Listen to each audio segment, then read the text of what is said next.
नमस्कार मित्रों, motivational self study point में आप सभी का हार्दिक स्वागत है। आज का हमारा टॉपिक है जीन पियाजे का संज्ञानात्मक विकास का सिद्धांत।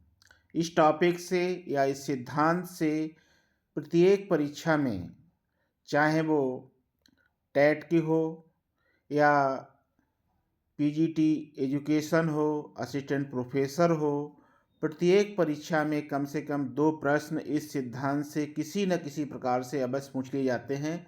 बहुत ही इम्पॉर्टेंट टॉपिक है। चलिए वीडियो को प्रारंभ करते हैं। जीन पियाजे एक स्विस मनोवैज्ञानिक थे। इन्होंने संज्ञानात्मक विकास सिद्धांत यानी कॉग्निटिव डेवलपमेंट थ्योरी, जिसके अनुसार बच्चा ज्ञान को स्वयं सक्रिय रूप से निर्मित करता है। बालक का बौद्धिक विकास निश्चित क्रम अवस्थाओं में होता है और प्रत्येक अवस्था की अपनी विशेषताएं होती हैं। इस सिद्धांत की कुछ मूलभूत अवधारणाएं हैं, उनको भी हम जान लेते हैं। संज्ञानात्मक विकास से संबंधित मूल अवधारणाएं। पहली अवधारणा है स्कीमा। ज्ञान की मूल इकाई है, वस्तुओं, व्यक्तियों और घटनाओं के बारे में मानसिक ढांचा है। अगली अवधारणा है समावेशन। नई जानकारी को पुराने ज्ञान में समाहित करना। उदाहरण के लिए, कुत्ता देखकर सभी 4 पैर वाले जानवरों को कुत्ता कहना। अगला है समायोजन। इसमें समायोजन होता है, इसके अंतर्गत बच्चा समायोजित होता है। और जीन पियाजे के का जो विकास सिद्धांत है, उसकी 4 अवस्थाएं हैं, उनके बारे में हम डिटेल से बात करेंगे। तो पहले हमने इसमें एक ढांचे के रूप में पहली अवस्था है, उसी क्रम में हमने चारों अवस्थाओं को दिखाया है एक डायग्राम के माध्यम से। जो 4 अवस्थाएं हैं, वो पहली अवस्था है सेंसरी मोटिव स्टेज, यानी प्रथम इसे संवेदी प्रेरक अवस्था भी हिंदी में कहते हैं। ये 0 से 2 वर्ष की आयु के बीच में ये अवस्था होती है। इसकी कुछ विशेषताएं भी होती हैं, डायग्राम के माध्यम से और आप अच्छा समझ सकते हैं। इस अवस्था में बालक ज्ञान, इंद्रियों और शारीरिक क्रियाओं से सीखता है।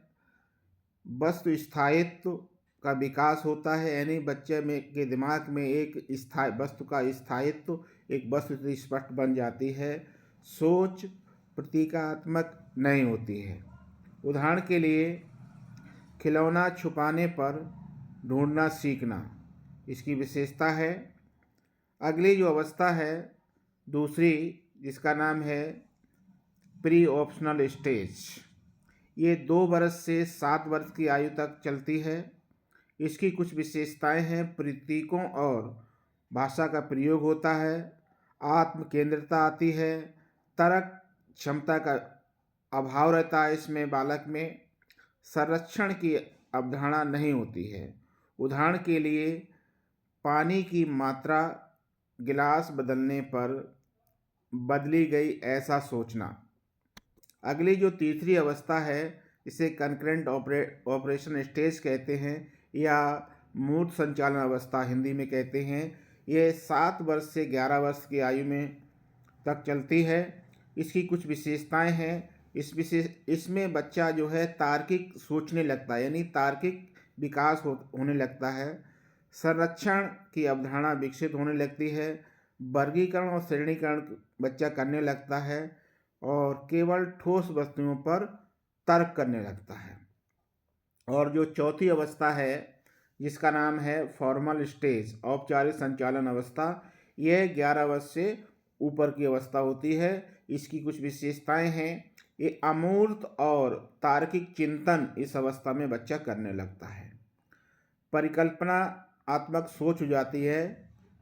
समस्या समाधान की क्षमता बच्चे के अंदर आ जाती है और वैज्ञानिक दृष्टिकोण भी विकसित होने लगता है। उदाहरण के लिए, गणित, दार्शनिक और नैतिक समस्याओं पर विचार करने की अवस्था होती है।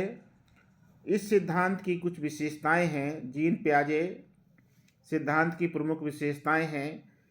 क्रमिक विकास जो है वो क्रमिक और सार्वभौमिक है। प्रत्येक अवस्था आवश्यक है। बालक सक्रिय अन्वेषक है। सीखना अनुभव आधारित है। इस सब महत्व भी बता देते हैं। शिक्षण बालक की अवस्था के अनुसार है। इसमें गतिविधि आधारित शिक्षा पर बल दिया गया है। रटने के बजाय समझने पर जोर दिया गया है। तो जीन पियाजे का ये संज्ञानात्मक विकास सिद्धांत है। बहुत ही इम्पॉर्टेंट टॉपिक है। इसमें हमने डायग्राम के हिसाब से भी बताने का प्रयास किया है। जो डायग्राम के अनुसार जो है 4 अवस्थाएं हैं, किस उम्र में कितनी अवस्थाएं होती हैं और इस सिद्धांत से किस प्रकार के प्रश्न पूछे जाते हैं। सबसे पहले तो यही प्रश्न बनता है कि संज्ञानात्मक विकास का सिद्धांत किसने दिया। उत्तर हमारा होगा जीन पियाजे। कितनी अवस्थाएं हैं इस सिद्धांत की, या जीन पियाजे ने संज्ञानात्मक विकास की कितनी अवस्थाएं बताई हैं, तो उत्तर होगा 4 अवस्थाएं बताई हैं। चारों अवस्थाओं के आपको नाम याद रखने हैं। पहली यानी कि सेंसरी मोटर स्टेज, दूसरी प्री ऑप्शनल स्टेज, तीसरी कंकरेंट ऑप्शनल स्टेज और चौथी फॉर्मल स्टेज। चारों अवस्थाएं आपको रटनी है, रटी होनी चाहिए। और किस अवस्था में बालक क्या क्या प्रतिक्रियाएं देता है, कितनी समझ उसमें विकसित होती है, कितना संज्ञान आने लगता है, ये चारों अवस्थाओं में अलग अलग उसकी विशेषताओं के साथ साथ समझाया गया है। इसलिए इस टॉपिक को बहुत ही ध्यान से तैयार कर लें। ऐसी कोई भी परीक्षा नहीं है शिक्षा से संबंधित जिसमें ये 2 प्रश्न ना पूछे जाते हों। ऐसे वीडियो के लिए, ऐसे सिद्धांतों को जानने के लिए हमारे चैनल को सब्सक्राइब करें, लाइक करें, कमेंट करें। धन्यवाद।